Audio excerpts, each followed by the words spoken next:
अस्सलाम वालेकुम, मैं आपका होस्ट हाफिज़ हबीब। आज एक टॉपिक पे बात करनी है। वो एक सवालिया जुमला है, वो ये कि इस जनरेशन गैप एन इशू। तो इस पे बात होगी कि जनरेशन गैप पहले तो डिफ़ाइन करेंगे कि है क्या, और फिर इसको डिस्कस करेंगे कि ये वाकई में इशू है या नहीं।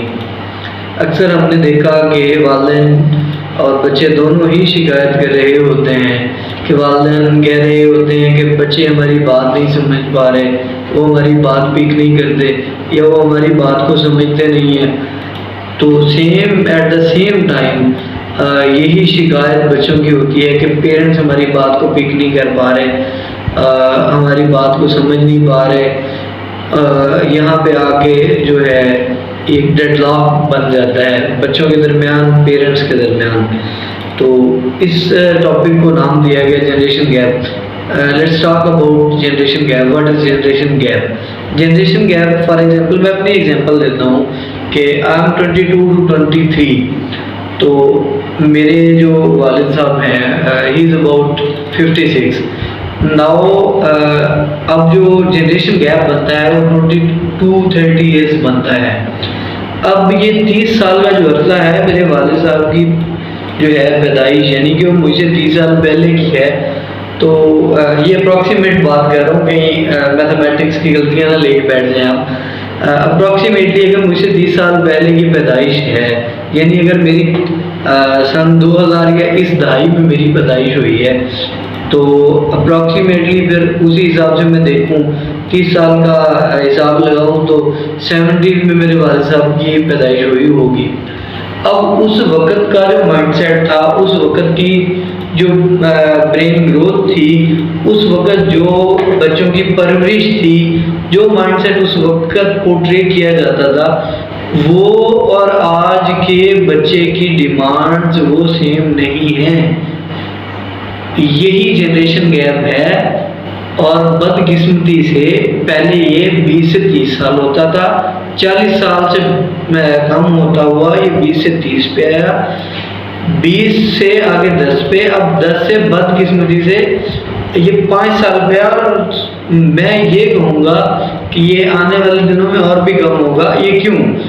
आपका एक बच्चा अगर 8 साल का है तो उसकी थिंकिंग शायद कम हो, लेकिन आपका जो बच्चा 5 साल का है उसकी थिंकिंग उसके मुकाबले में ज़्यादा शार्प होगी।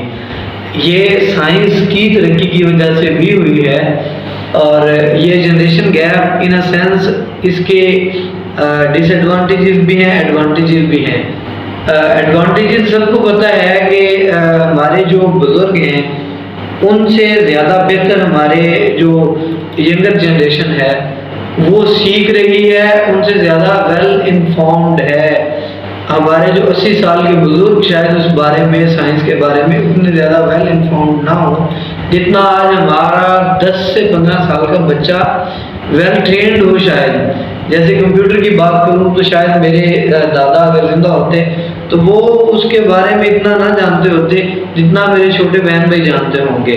ये एक एग्जांपल दे रहा हूँ। ये जनरेशन गैप का फ़ायदा है कि आने वाली जो नस्ल है वो ज़्यादा लिटरेट होगी, वो ज़्यादा वेल एजुकेटेड होगी, उसमें सेंस की कमी नहीं होगी, चीज़ों को परसीव करने की जो पावर है, जो विल पावर ऑफ लर्निंग है, वो बहुत ज़्यादा होगी। इसके नुकसानात हमें क्या हैं वो सीधा सीधा से हम बयान कर देते हैं। यहाँ पे इस जनरेशन मौजूदा, जिसे हम मॉडर्न जनरेशन का मैं नाम दूँ, तो इसमें एक मसला ये है कि हमारी जनरेशन के लोग इंफॉर्मेशन को नॉलेज मान लेते हैं, जबकि information is something different, knowledge is something different. Information तो ये है कि किसी के बारे में आपने सुन लिया, आपको पता चल गया कि कोई चीज़ है। फॉर एग्जांपल मैंने सुन लिया कि PSO है, यानी कि PSO को कंपनी है। अब नॉलेज मेरा ये होना चाहिए कि PSO किस चीज़ की कंपनी है, PSO का नाम क्यों ऐसे रखा गया, PSO की जो लिमिटेशंस ऑफ वर्क हैं वो क्या हैं, इधर इट कम्स अंडर फेडरेशन, इधर इट कम्स अंडर प्रोविंशियल। ये किस गवर्नमेंट के अंदर आता है? ये सब चीज़ें जो हैं, मैं यूँ कहूँ कि किसी भी चीज़ का डिटेल्ड इंफॉर्मेशन जो है उसको हम नॉलेज काउंट करेंगे। हमारी जनरेशन का ये इशू है कि हम जस्ट इंफॉर्मेशन को नॉलेज कंसीडर करते हैं। दूसरा जो इशू है, हम कनेक्शंस को यानी ताल्लुकात को रिश्ते समझने लग जाते हैं, यानी कनेक्शंस को रिलेशंस समझने लग जाते हैं। ये हमारी बहुत बड़ी गलती है जो हमें सुधारनी है। इसकी मिसाल देता हूँ। फॉर एग्जाम्पल, आज वो बच्चा बैठा है फेसबुक खोले हुए, इंस्टा खोले हुए, उसने एक क्लिक करना है, फ्रेंड रिक्वेस्ट भेजनी है, इंस्टा पे किसी को फॉलो करना है, और इस एक क्लिक के बाद अगले के एक क्लिक पर आप उसके कनेक्शन में हैं। That is not called relation. Relation के लिए भाई आपको बड़ी कुर्बानियां देनी पड़ती हैं। एक क्लिक पे रिलेशन नहीं बन जाया करते।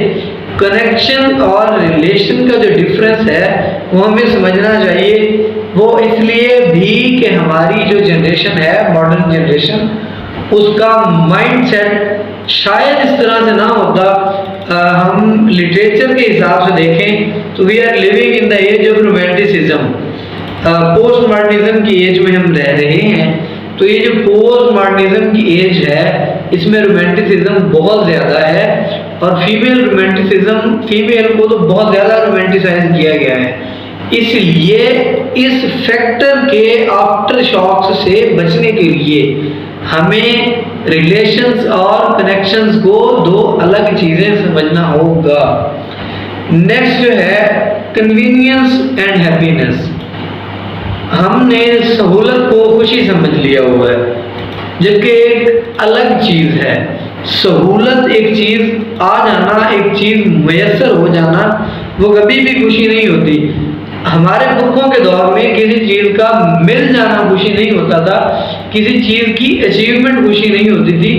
हमेशा उन लोगों के जो है मकासद वो और होते थे, खुशी का मतलब और होता था। हमारे यहाँ तो ये है कि हमें इंटरनेट की सहूलत है, हम खुश हैं, हमारे लिए खुशी इंटरनेट है।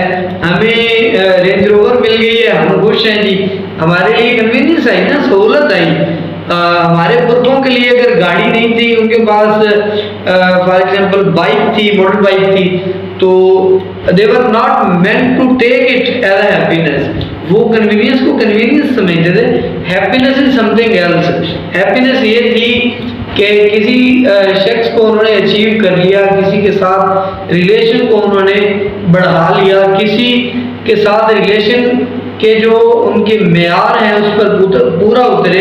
ये रिलेशंस और ये चीज़ें उनको खुशियाँ देती थी। हमारे यहाँ हमारी कन्वीनियंस, हमारे पास सेल फोन है, हमारी कन्वीनियंस है, हम कहते हैं जी ये हमारे लिए जी खुशी है, हमारे लिए खुशी बन ही चुकी है, ये लैपटॉप पड़ा है। ईच एंड एवरीथिंग जो भी कन्वीनियंस है हम उसे खुशी समझ रहे हैं। That should not be like that. Last में मैंने सिर्फ एक दो बातें आपसे शेयर करनी हैं। वो यूँ हैं कि मैंने ये चीज़ें परसीव की हैं डॉक्टर जावेद इकबाल साहब के लेक्चर को देख के, उनकी एटमोलॉजी को सुन के, उनकी परसेप्शन अबाउट जनरेशन गैप, उनको मैंने स्टडी किया, तो फिर मैंने ये चीज़ें सीखी। इंसान को एक खुशहाल ज़िंदगी जीने के लिए अच्छे रिलेशंस दरकार होते हैं। ये बात हमें समझ लेनी चाहिए। जितना जल्दी हम ये बात समझ लेंगे उतना जल्दी हमारे लिए बेहतर होगा। इंशाअल्लाह आज की बात यही तमाम करते हैं, नेक्स्ट मिलते हैं इंशाअल्लाह। फी अमान अल्लाह।